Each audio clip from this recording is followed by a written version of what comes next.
You check your mailbox on a Tuesday afternoon, and there it is, a letter from your mortgage lender with the word default printed across the top.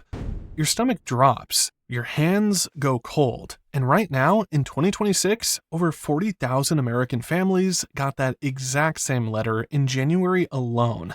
That number is up 32% from last year. So here is what is going on. Foreclosure filings across the country hit 40,534 properties in January 2026. That includes default notices, scheduled auctions, and bank repossessions. And this was the 11th straight month of year-over-year increases. 11 months in a row. Nationally, 1 in every 3,547 housing units had a foreclosure filing. In 2025, the full year saw 367,460 properties with filings, up 14% from 2024. These are real homes, real families, real people scrambling to figure out what comes next. And the deeper numbers are even more uncomfortable. Foreclosure starts, which is when your lender officially begins the process, jumped 26% year over year. That hit 26,369 properties in January.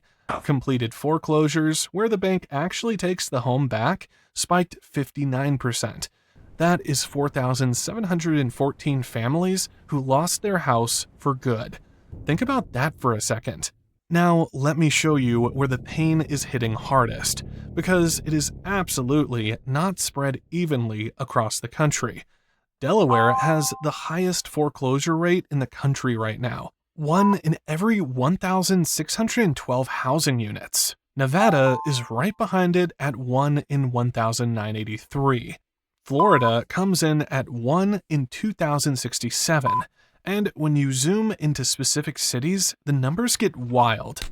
Lakeland, Florida, 1 in 145 units in foreclosure. Columbia, South Carolina, 1 in 165.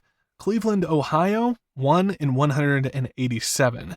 If you live in any of these areas, you are watching this happen on your street. Here is the thing nobody is really talking about, though. Late-stage delinquencies, meaning homeowners who are 90 or more days behind on payments, jumped 18.6% year over year by December 2025. That is nearly 1.5 million homeowners who are seriously behind. And overall single-family mortgage delinquencies sat at 1.78% in Q4 2025. That might sound small, but the trend is moving in the wrong direction, and it is picking up speed. So why is this happening right now? A huge part of it comes down to the end of pandemic-era protections. From 2020 to 2022, federal forbearance programs and foreclosure moratoriums basically froze the whole system. Nobody could get kicked out. Lenders could not start proceedings. Courts were not processing filings. That created an artificially low number that made everything look fine. Now, those protections are completely gone, and all of that delayed pressure is coming through the pipeline at once.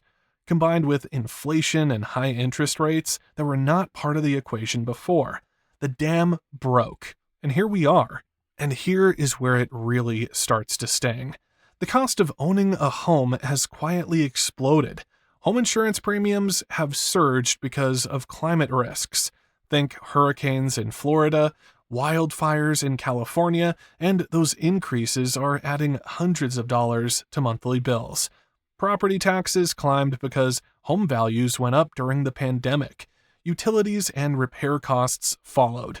For a typical family, these hidden costs can turn a mortgage that felt manageable 2 years ago into something that is crushing them month after month.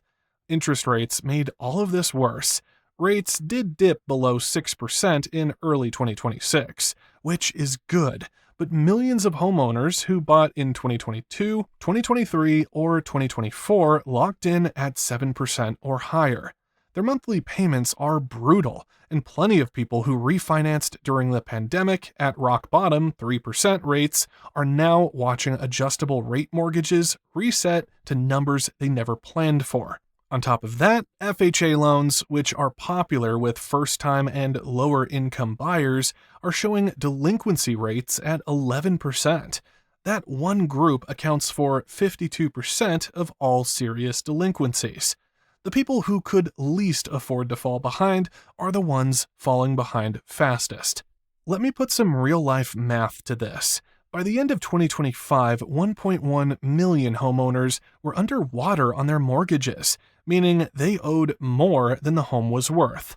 That completely wipes out any reason to keep fighting to make payments. You are essentially paying for something that is losing you money every single month, and the hole keeps getting deeper. And when you combine that with a job loss, a medical bill, a divorce, or even just a car breaking down, you are done. One bad month can tip the whole thing over. The math does not care about your intentions or your work ethic. It just does what it does. This brings us to what happens after you lose your home, and it is devastating. Your credit score drops like a rock.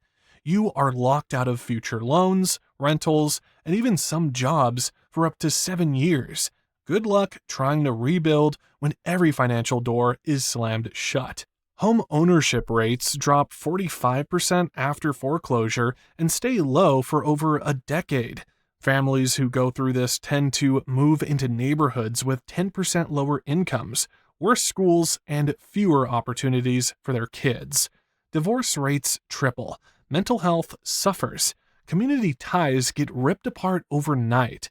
That is the human cost behind every single one of those 40,534 filings. And it does not stop with the family who loses their house. The damage ripples outward. Foreclosed homes sell at an average 27% discount, and every foreclosure on a block can drag nearby home values down by up to 1%. Vacant properties attract crime and cost cities money in demolitions and lost tax revenue. The entire neighborhood feels it. If you are a homeowner watching the house next door get boarded up, your investment is shrinking in real time, and there is nothing you can do about it except watch. Now, let me zoom out and talk about the bigger picture. Home prices have risen 50% since 2020. The median existing home price was sitting around $422,600 in late 2025. Homes now cost about 5 times the median household income. In the 1990s, that ratio was 3.2, so affordability is at a 4-year low. And in some markets, Zillow says you need $127,000 just for a down payment. Meanwhile, 69% of metros are considered overvalued. Cities like Austin and Boise could see price declines, while places like Hartford are still climbing. The market is fractured in ways most people do not realize. Some areas are booming, some are bleeding, and most have no idea which category their zip code falls into. You could be sitting in a hot spot right now. Here is some good news though. Mortgage rates around 6.3% are projected to qualify about 5.5 million more buyers in 2026. Inventory is expected to rise around 8.9%. Existing home sales could climb 3% to about 4.2 million. Wages are starting to outpace home price appreciation for the first time in years. Experts are calling it a great housing reset. A slow correction, not a crash. This is different from 2008 because most homeowners still have equity. The total market is not collapsing. It is cracking in specific places and for specific groups of people. So what do you actually do with this information? If you are behind on payments, contact your lender now, not later. Ask about loan modifications or forbearance options. HUD offers free housing counseling, and that resource alone can save your home.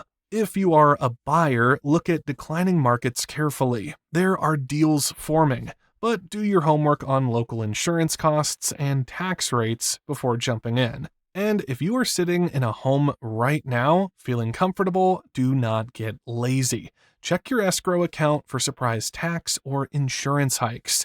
Build an emergency fund. Talk to an attorney before problems start. because 44% of homeowners who went through legal trouble said they regretted not getting one sooner. The foreclosure wave happening right now is exposing cracks that have been forming for years, from runaway costs to a system that rewards those with wealth and punishes those without it. This is your signal to get ahead of it. Stay informed, take action early, and protect what you have built. Your future self will thank you for paying attention right now. If this video changed how you see the housing market, hit that subscribe button and share it with someone who needs to hear this. I will see you in the next one.